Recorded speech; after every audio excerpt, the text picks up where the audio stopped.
day! Welcome to Raika Sim, a melody of my journey as a future educator.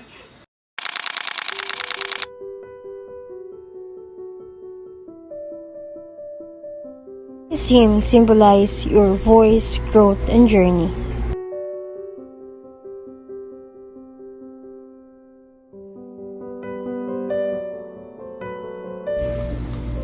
As a future educator, each part of the portfolio is like a verse of a hymn.